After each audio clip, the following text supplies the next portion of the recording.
How's everyone doing today? It's Friday. It is Friday. I'm hoping that we can get through today pretty quick. Just kind of, the goal of today is to continue setting up what we're going to be doing for the rest of the course, like prologue part 2, basically, and then at least introducing what we're going to be doing next week. A couple small announcements at the start.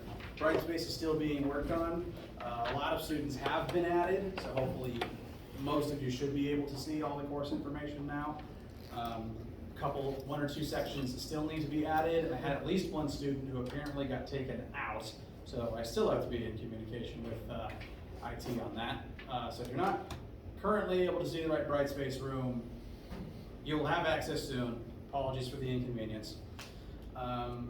Main thing there that you would be interested in would be the formula sheet, and my goal, I plan to have a bunch of them printed off for you to be able to just grab one and hold on to for the semester by Monday, because Monday is when labs start up, even if you don't have, some of you will have a lab on next Monday, and then you'll have a formula sheet ready for when that meets.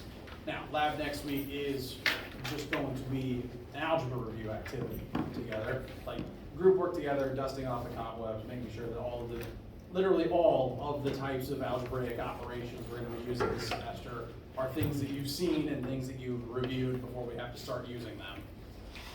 So that's what lab next week will be. The focus of next week will be officially diving into our first chapter, which will be about one-dimensional motion. Today we're going to finish the prologue and set up for next week. How you guys feel? Does anyone have any questions?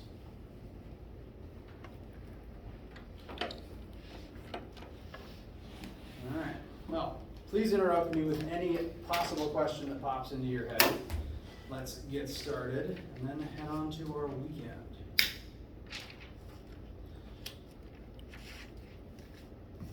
So, as I've hinted at before, this course, this particular semester of physics, is going to focus on what I would call Newtonian mechanics. Mechanics meaning physical things that you interact with in terms of force and motion that you can observe on the macro scale on Earth's surface.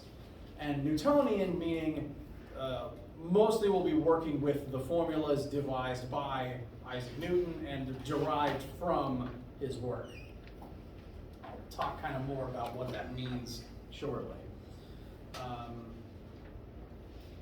First concepts we're going to be talking about are motion within the world around us. And so first we have to examine briefly how we measure the world around us so that we can then accurately begin measuring motion and then building up all the way from there. Now, in order to do any science correctly, including physics, one has to at least be familiar with the scientific method. I'm under the continued impression that most of my students are scientists or interested in science, even if not necessarily physics. So, operating under the assumption most of you have seen and done these steps before, I'll be brief with the steps themselves, and then I'm going to spend some time kind of extrapolating some meaning from them.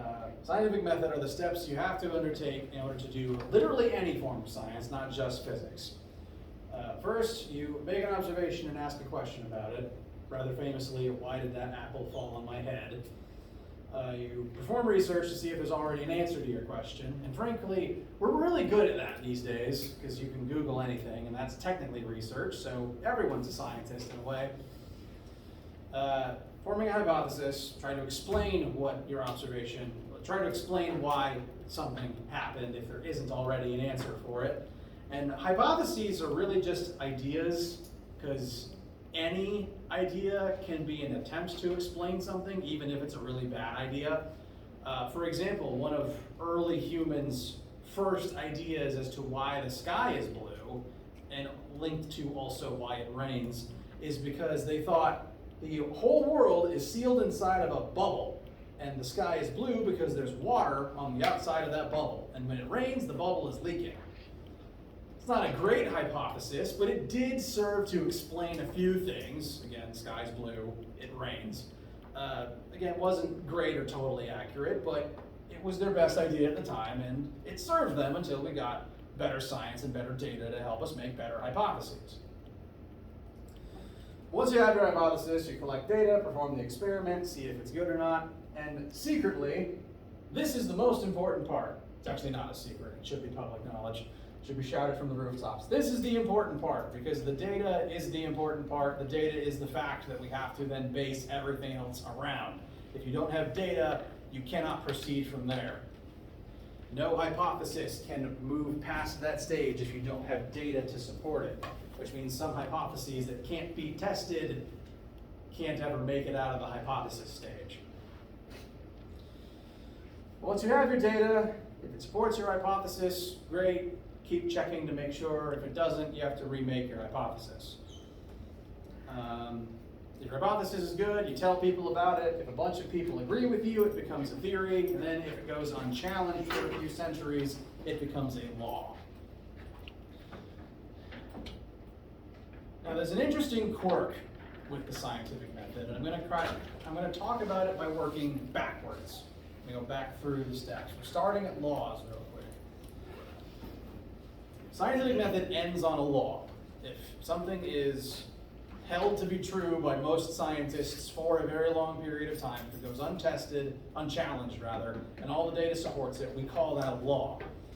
And you've probably heard the term laws of physics before. Most people say, this has to be true, it's the laws of physics. The universe demands it. These are immutable truths. That sound roughly familiar? Here's the thing though.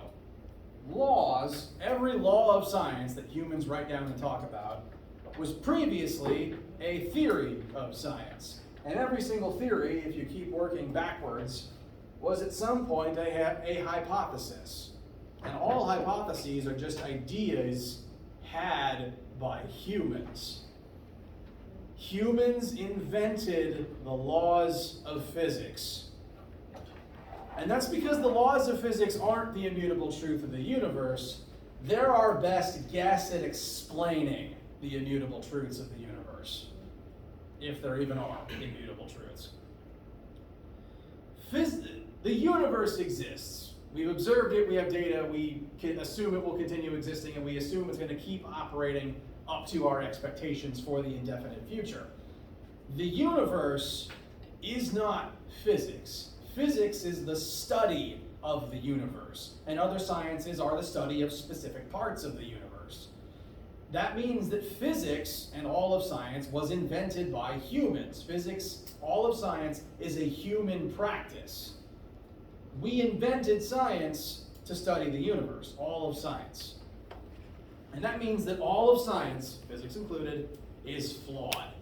Because everything humans make and touch just inevitably breaks.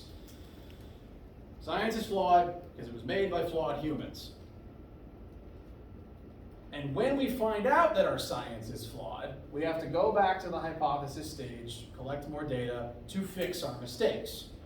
We find out that certain things we assumed were true. We find out certain laws of physics were wrong all the time. The entire scientific process hinges upon recognizing our mistakes, going back to the drawing board, and fixing them. Bad science happens when you don't do that. Bad science happens when you don't collect good data and when you aren't willing to admit when you're wrong. There's a very specific story that I'd like to tell, so story time. Did you know that for a long time, Pluto was not the 9th planet in our solar system? For a long time, there was a different 9th planet in our solar system. I was in middle school when Pluto got kicked out of the planet club. Does anyone remember that happening? Okay, but I'm not too old. Now, Pluto was discovered early 1900s. I've been to the lab where it happened. It's an interesting story. But until it was discovered, there was 8 planets. But for a while, some people still thought there was 9 before Pluto was ever discovered. We didn't know Pluto existed. There was a different 9th planet. And I will explain why some people thought that. As I said, a second ago, we're going to focus largely on Newtonian mechanics in this class, looking at the formulas that Newton used and how scientists have used them over the centuries. Now, Newton was not perfect because he was human. Humans make a whole bunch of mistakes. Newton wasn't even the first person to really discover or do any sort of a work involving forces and gravity. He's just the one European guy that got famous for it. Even still, though, his work is still good and useful. His math proved to be very good and mostly flawless for centuries. Western scientists use Newton's formulas to predict forces and motion and all the related concepts for pretty much every object that we could interact with for centuries, and they worked accurately 99.99% of the time. They were even able to use them to predict the forces in motion acting on things not on planet Earth. Astronomers were able to use them to predict the motion of planets in the sky. Because we've known about the other planets for a while. Rudimentary telescopes could still look up and see Jupiter, and after thanks to some of Newton's work, we were able to estimate, how far it is, what its gravitational force is, and use all the formulas to figure out, tomorrow night it should be there. Use Newton's laws of motion to gauge Jupiter's motion, and they were right. Newton's laws were able to predict the motion of all the planets, except one. There's one planet that no matter how you use Newton's math, would not behave correctly. Guess which planet it was? Was it the suspected ninth planet, or is it one that's actually part of the eighth? It's not a real one. It's not planet Sirius. X. It's not the one that people think might exist further out past Pluto. Sirius. It's not Sirius. It's a different planet. It's one that we all know exists. It's one that we know for a fact is here. Say again? It is not Earth. That's a good guess, though. That'd be an interesting twist on the story. It's actually Mercury. Turns out Mercury is one of the biggest pains in the neck of physicists and astronomers the world over. Mercury is the closest planet to the sun. It's so close that you should not go there. You'd combust immediately, assuming you don't suffocate first. Excuse me, bless you. The thing with Mercury was, they would use Newton's math, which again worked for every other planet in the solar system, and Mercury just would never be where they thought it was going to be. They could not pin down its motion. Wherever they thought it would be, it wouldn't quite catch up. And using Newton's laws, which again was their only tool for it at the time, it just would not work. They could not understand why. If we employ the scientific method, even when your laws are wrong, you still have to go back to the early stages. Form a new hypothesis, collect new data. They didn't really want to admit that Newton's laws could be flawed in this way because they didn't have any alternative. If Newton's laws didn't work, that's scary. We've been using them for centuries. We don't want them to be wrong. We don't want to throw them out. So rather than invent new ideas, they wanted to stick with Newton's laws, and they kind of bent over backwards to force a way to make them work. They hypothesized, this part is technically a hypothesis, they hypothesized that if there was an extra planet in the solar system, specifically one that's about the same distance from the sun as Mercury, but conveniently always on the other side of the sun from Mercury, that its gravitational effect would manipulate Mercury's gravity in such a way to create the phenomenon they were observing. They had no data that this planet existed other than Mercury's wonky orbit.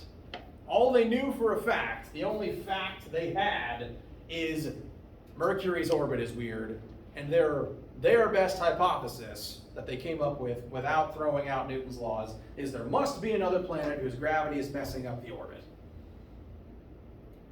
And so without any other data to support this planet's existence, they declared it must exist, and they added it to actual solar system models for at least, I think, a century. They sold actual science dioramas and kids' toys with this planet that they never ever actually saw, because it's always conveniently on the other side of the sun. But they thought it was real, meaning they named it and everything. Guess what they named it? I'll give you a hint. It's a planet you've heard of, and our solar system has kind of a Roman theme going on that they kept to. So a Roman planet name that you've heard of, but that isn't real.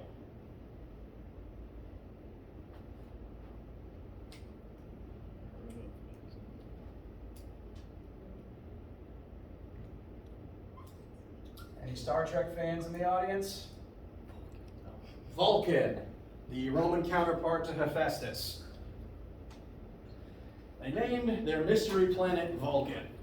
And eventually we got tools good enough to actually observe the other side of the sun. And spoiler alert, Vulcan isn't there and Spock is homeless.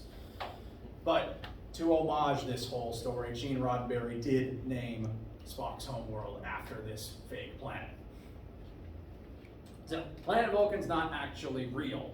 Their attempts to bend over backwards and keep Newton's laws on the books unchanged failed. And they had to, reprint all of their textbooks that had planet Vulcan in them for 100 years. Oops. So, Newton's laws are flawed. We have to be comfortable admitting that. Science has to be comfortable admitting things are wrong, that we make mistakes. And it wasn't until Einstein, within the last 100 years, came along and actually figured out what was really happening. And the real answer is kind of even weirder, but I promise it's true. As true as humans understand it. Vulcan's not there, and the reason that Mercury's orbit doesn't make sense is because it is trapped in the sun's time well. Anyone watched Interstellar? It's that. It's literally that. This is upper level physics. You'll never have to do any math for this, although I'll happily ramble about it for any length of time if you ask me and I get distracted. The way that planets and stars work is their mass is so great they create gravitational effects, and that gravity literally bends space-time and warps reality. And the sun's gravity is so strong that it is slowing down time in proximity to it. Meaning that 1 second on Mercury is not the same as 1 second on Earth. It's actually slower. If you start a stopwatch and time 1 second here, 1 second does not pass on Mercury. And for that reason, Mercury would never be where Newton's laws would tell it to, because Newton's laws always used an Earth second. So, Mercury's trapped in a time well. Time there is slowing down slowly over time. And only once Einstein came along with better techniques, better measurement tools, were we able to observe this and plug the holes in Newton's laws. So, something was wrong. Einstein fixed it. Einstein's rules became the new standard, kind of fixing the holes with Newton's laws. And even still today, we still have flaws with what Einstein did. Quantum mechanics helps to fill in some of those holes, and we're still improving things to this day. So this whole story, on top of the amusing nature of planet Vulcan, I'm telling you all of this to encourage you by saying that it is okay to be wrong. The only real crime in science is being unable to admit when you're wrong. Being unwilling to go back to the drawing board and fix your mistakes. You're going to make mistakes in this class, and that is okay. It's literally a part of the scientific method to get things wrong and go back and fix it. You'll make mistakes, you'll fix it, you'll get it right. Part of the class, part of the process. Sound good? All right. This also means that, oh yes. I got one of those sci-fi questions. Okay, cool. So if you're on Mercury, you know how Interstellar, like the dad comes back and he's still like young? Mm-hmm. Do you think that would happen? If you were standing on Mercury and you could survive, yes, more time would be passing on Earth than it was on Mercury. So you would age slower? You would age slower. This happens in proximity to all supermassive objects. The sun, black holes, whatever's at galactic center. Technically the Earth does this, just not to quite the same extent as the sun does. But 1 second on Earth is not the same as 1 second free in the void if you exit the solar system. It's not just mass and gravity that does this. Speed also has an effect, which is the hand-wavy explanation for why Flash can time travel. The faster you go, the slower time moves for you, and the quicker time moves for everything else. And that's how Buzz Lightyear wound up in the future if you watch that movie. Yes? Did you see the new Flash, or did you like it? I didn't see it. Kind of a train wreck, kind of protesting Ezra Miller. I've seen a different Flashpoint movie, because it's just Flashpoint adapted in a weird way. They did an animated Flashpoint movie that I enjoyed more. But I didn't see it. But I do talk about Flash's powers a lot in here. I've heard good things about like 1 or 2 of the performances, namely who they got for Supergirl. So I hope that the good casting choices carry over in whatever James Gunn is doing. I didn't know anything about it, but I just saw it with my dad. I hated it. Oh yeah, it is a messy adaptation of the Flashpoint storyline as an excuse to reboot their mess. That's all I think it is. Did I answer the question? I just asked if you saw it. Oh yeah, I didn't see it. I have opinions, and I need to stop before I just turn the lecture into just those. Anything else on your minds?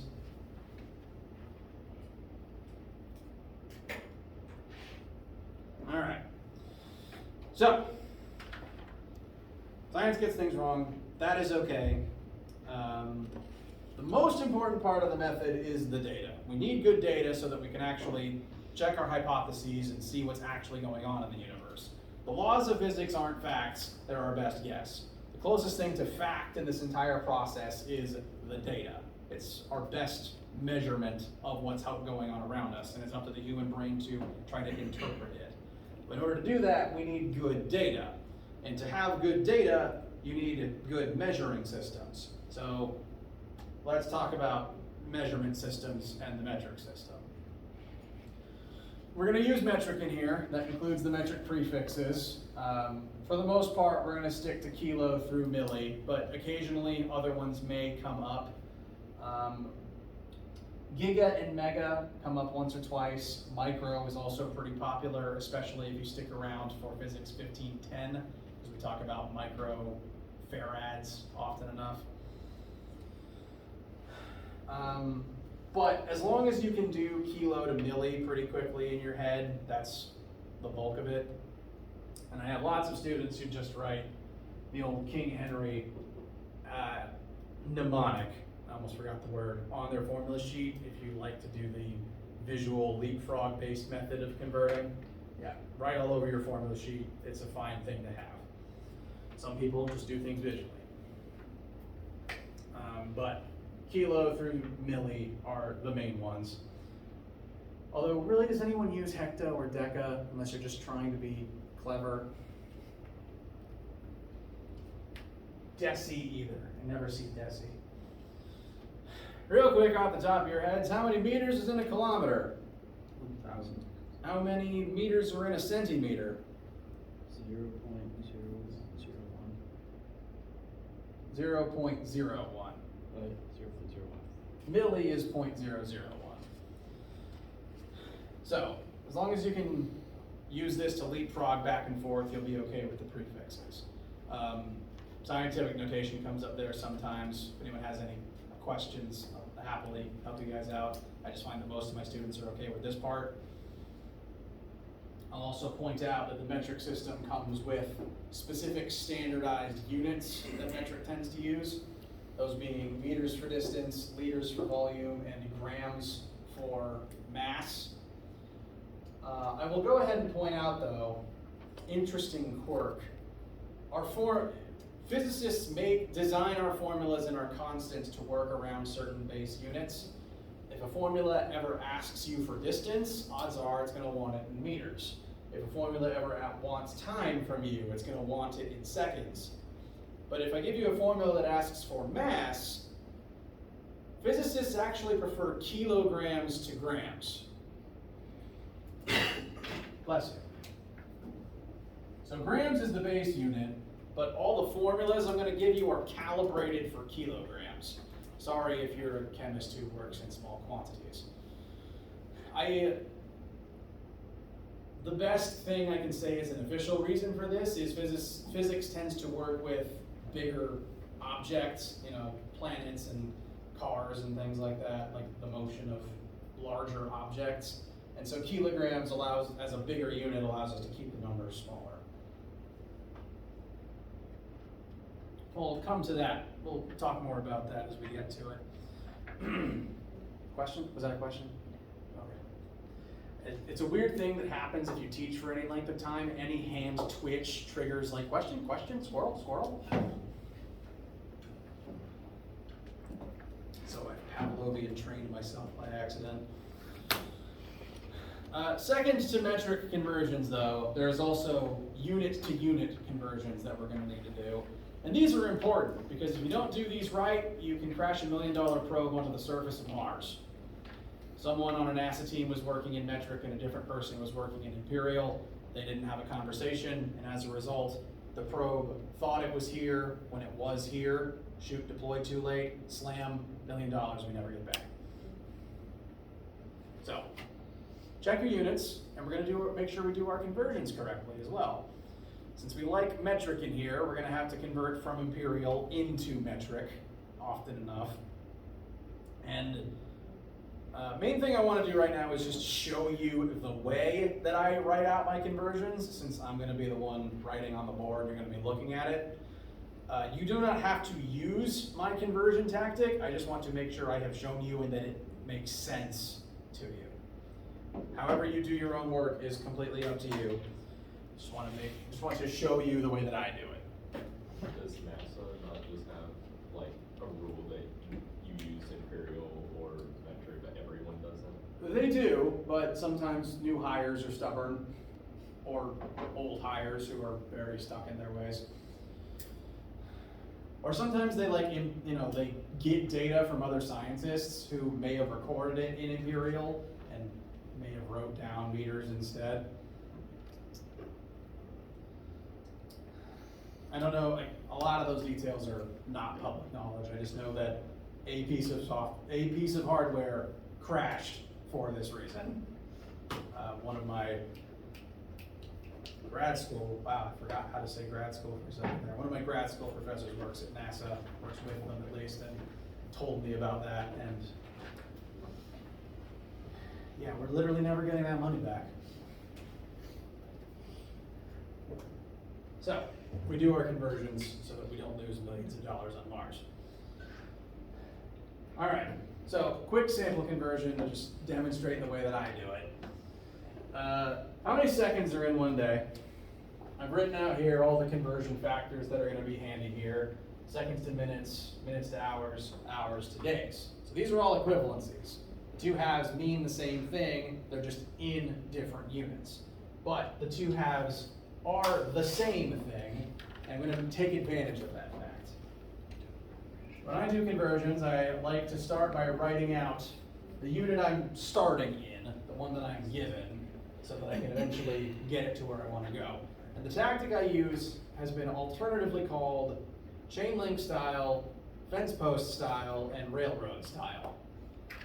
The name doesn't really matter, just want to make sure that I've shown it to you. I want to take days to seconds, and so I'm going to start with this equivalency right here. 1 day is equal to 24 hours. These two things are the same thing, and algebraically speaking, that means I can do this, divide both sides by 1 day, keeping the units. 1 day over 1 day cancels out. Units cancel if they're divided together, as do integers. So 1 equals 24 hours over 1 day. So this is your proof that this fraction is equal to 1. Follow so far? If you write this anywhere, it can be equivalent to the number 1. And since it's equal to 1, I can multiply anything I want by this, and that does not change its value at all. you can multiply by this in the middle of your work, and it's just the effect of multiplying by 1. You don't actually change anything, but we can use it to change the units while leaving value intact. So I like to take this fraction, drag it up here, and multiply it, arranged in this way, by the amount that I start with. And I've stacked it in this particular way so that it's numerically equal to days times hours divided by days. And that will cancel out the units of days and leave behind units of hours. Again, not changing the value at all, just the unit. 1 day times 24 hours per day leaves behind 24 hours. Do we agree? So, this process has converted hours into days. Now, 1 times 24 is just 24, so I haven't actually gained any new information yet, but this is just the start of the railroad. Because I can keep chaining on more fractions to keep cause and effect changing the unit. Next equivalency is minutes to hours. I want to stack it to cancel out hours and leave myself with minutes. So different equivalency, stacked in such a way that it's still a fraction equal to 1. And hours over hours cancels, and now 1 times 24 times 60 is the number of minutes in a day. And you can add on minutes to seconds as well.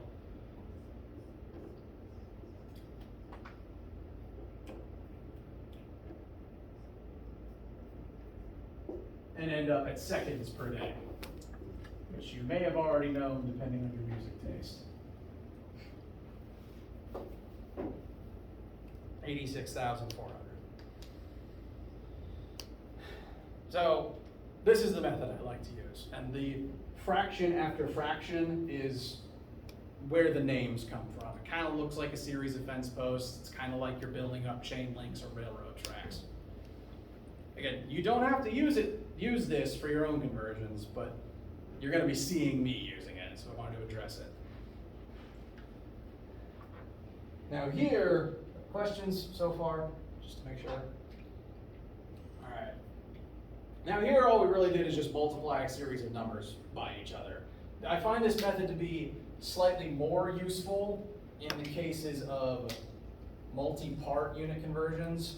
For example, in the imperial system loving United States, all of our speed signs tend to be in miles per hour, but the physics unit for velocity we're going to prefer most of the time in here is meters per second. And so I would use this method to convert both miles into meters and hours into seconds, just to kind of demonstrate that quickly. 1 mile is, I don't have this one memorized. I think it's about that many meters in a mile. And also it's 1 hour to 3,600 seconds. And this fraction chain, just multiplying 60 by each of these fractions, will get me into meters per second. So we'll get plenty of practice for this, and I find it to be most useful there. Feel good so far? All right. I want to at least demonstrate it one more time with one more, just to demonstrate a separate issue that might come up in unit converting sometimes. So second question, the rectangular building lot measures 1.00 times 10 to the second feet by 1.50 times 10 to the second feet. Determine the area of this lot in square meters. And we also have the equivalency of meters to feet. So here's our square building lot. What's that first number in standard notation instead of scientific? 100. Very good. And what's the second number? 150. Very good. So what is the square area of this plot of land?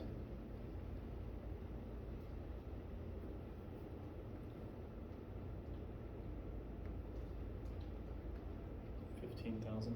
Yep. Flat surface area is length by width. So 100 by 150 is 15,000 feet squared. Note the unit. So feet squared is the unit of area. Are we done? No.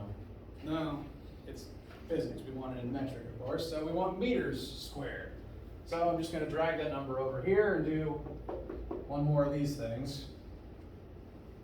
15,000 feet squared. So take the equivalency, turn it into a fraction. We've got feet, so I'm going to put the feet part on the bottom and leave meters on the top. So the feet will cancel out. We're left with meters squared, right? Yes. Almost. This here would end up being feet squared times meters divided by feet. Feet squared is feet times feet, which means that dividing feet squared by feet only cancels the square. So if this is all we did, if all you did to answer this question was 15,000 divided by 3.3, your final answer would be in units of feet meters, which would make Americans and Canadians upset. So we have to do it twice. Adding this particular piece on one more time cancels out the second feet and leaves us with two separate meters to multiply together into the meters squared that we're after. So my tip here is during conversions, watch out for exponents. I'm bringing this up because next week, one of the first things we're going to be talking about is acceleration. And that's the most common metric unit for that is meters per second squared. And if you convert it wrong, weird things happen. So, if you're ever converting something with an exponent in it, you have to convert every single part of the exponent. So here we're dividing by 3.3 twice, and that should give you, my memory serves, approximately 1377.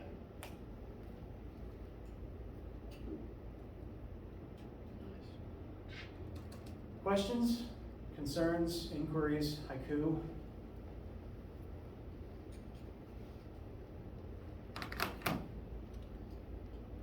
All right. I'll use this opportunity to point out that I don't really care about sig figs in here. WebAssign doesn't bother with them most of the time, and when I'm doing my own work, forgot about them most of the time. And if I'm able to forget about them, I grant you the same benefit. They're a good idea to at least keep in the back of your mind, because maybe one or two questions on WebAssign occasionally may ask about them. The lab next week asks about it, at least the ones to make sure that you're familiar with the rules, even if I don't ask you to use them often. It wouldn't come up on the test, but you do need to know them as people who do science and math. And I believe these have 3 sig figs, but this only has 2. So the 3 is the least significant digit.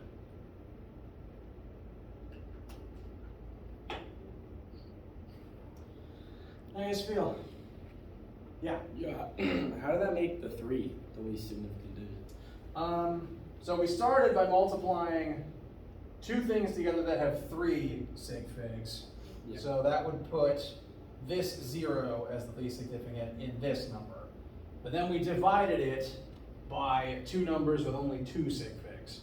And for multiplication division, it's the number with the least sig figs that you carry through. So these have 2, so starting all the way at the right, 1, 2, that's the 3. It's slightly different for addition and subtraction.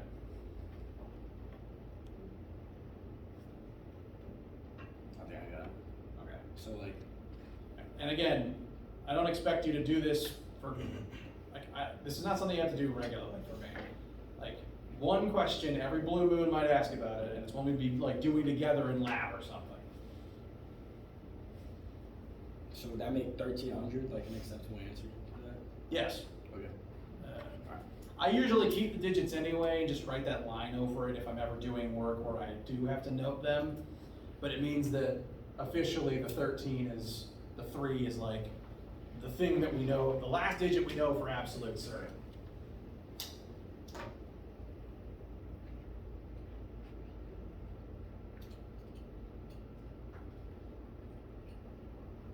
Excuse me. How you guys feel? All right. It's Friday, and I plan on wrapping up pretty shortly. The last thing I want to do is just kind of introduce next week, set up what we're going to be focusing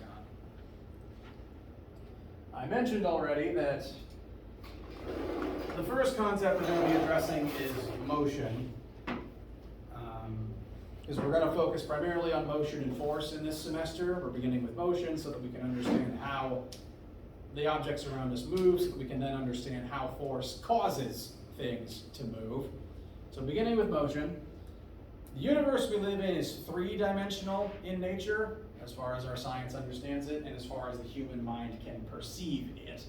That means that every object, every distance between 2 points can be described in terms of back and forth on the x-axis, back and forth on the y-axis, and back and forth on the z-axis. If you haven't done much work on the z-axis, I'm here to tell you that that's not going to be a problem, because we are starting with 1D motion, meaning these first motion examples we're going to look at are just going to be forwards and backwards on only the x-axis. Just forwards and backwards on a flat road, back and forth, no turning. Eventually, either towards the end of next week or the start of the week after, we will move on to 2-dimensional motion, which is moving in flat planes back and forth and also up and down. And that includes things like projectile motion, the path that, like sports equipment takes when you throw it. But that's actually where we're capping it. We're not going to do any 3D math this semester. Right? It's needlessly complicated for what this particular course needs to do. We are going to involve trig in our 2-dimensional math, but it's going to be 2D trig, not 3D trig. So I'm saying this as a comfort.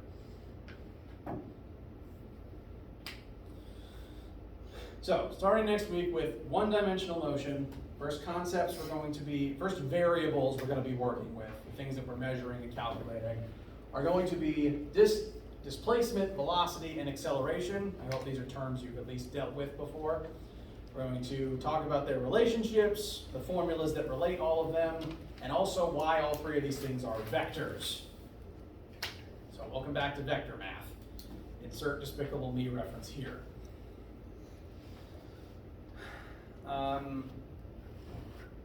Those of you who already are able to access Brightspace, the formula sheet is there, and the first formulas we're going to cover are going to be on it. But just in case some people don't have access to it, I'm going to have a stack of them printed off by class and lab next week, so that these first formulas that we start talking about will be there, and you can follow along the formula sheet as we go. How you guys feel? All right.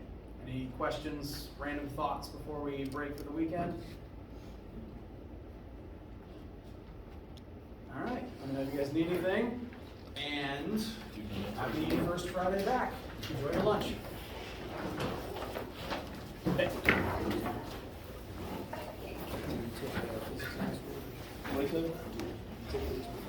No, but everything that we're covering, I've taken about 4 or 5 times. Pretty much every physical science class starts here. It's just a question of how in-depth you go. Yeah, I've taken plenty of calculuses, chemistries. It kind of sucks that, like for some people in the crowd, it kind of sucks I have to basically repeat myself over things you've already done, but I've got to establish the baseline so we can build it from there. Exactly. I haven't done it in a while, so. And then I got chemistry right before this too. Covering the exact same stuff, right? I think chemistry uses vectors. Well, not vectors, but scientific methods, sig figs, all that. Thank you. Have a good weekend. You too. Appreciate you all. Professor, I have a question. Any question? I wish you had 2000. It's not, What is it, 2000?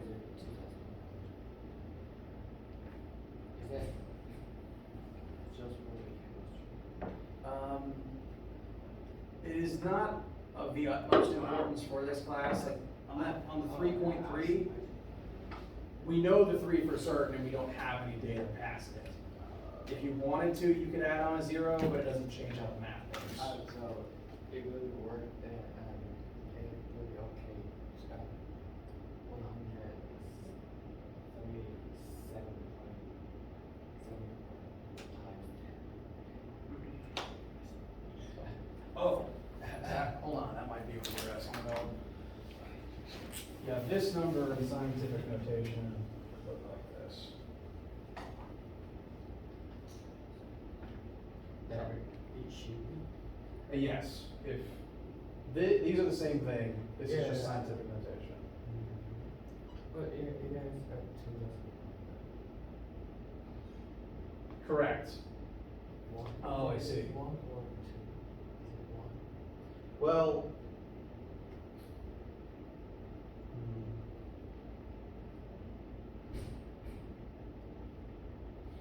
the number of decimal points going in is not necessarily correlated with the number of decimal points in your answer. In this answer, right? Right. Because, you might be multiplying, dividing numbers that just happen to be of very different scale. And these two are the same thing, so sometimes the number of decimals depends on if you're writing it in scientific notation or not. So the number of actual decimal points isn't really that important, because that's gonna be very fluid between variable and answer. Okay. Thanks. You're welcome. Do not hesitate to ask me any questions. Yeah, but I'm not English that much, so